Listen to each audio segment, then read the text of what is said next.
Assalamu alaikum and good afternoon to all of you. This is Seher Fatima and my class fellow Amna Zia from Dow University second year Perfusion Sciences. And today we are going to discuss a case study of a female neonat having a heart anomaly due to Ellis-Van Creveld syndrome.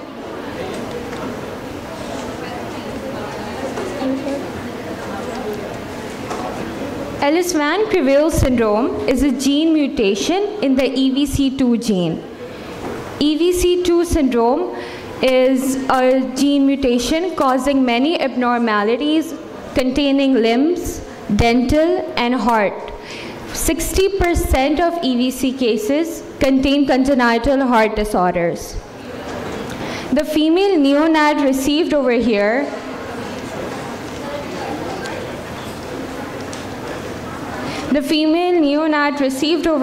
has a low cardiac output and systemic circulation. Now, Amna is going to explain the surgical procedures taken place.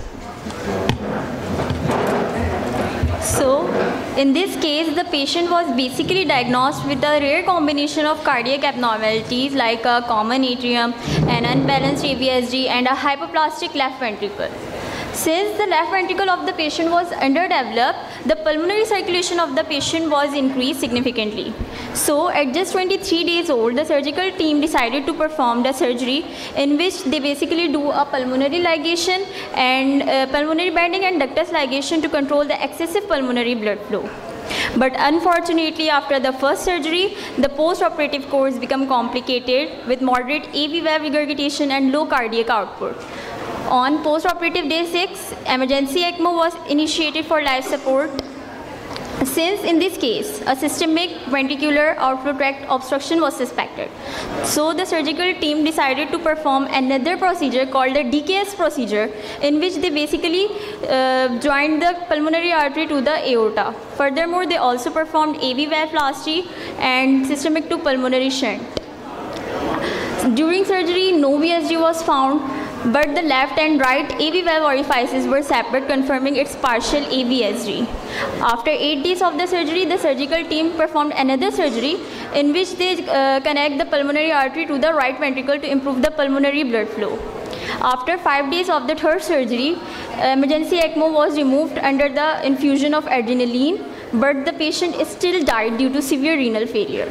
This was the case summary from my side. Now Seher will take you through further discussion. From perfusion standpoint, maintaining physiological management in a neonatal case with cardiac abnormalities and low body weight is a huge challenge. While using the cardiopulmonary bypass, maintaining pressures, flows, hematocrit, and temperature is very important to protect the vital organs.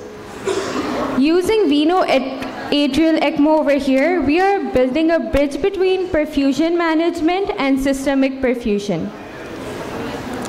Unfortunately, the patient passes away due to renal failure, which shows the fragility between perfusion management and end organ function.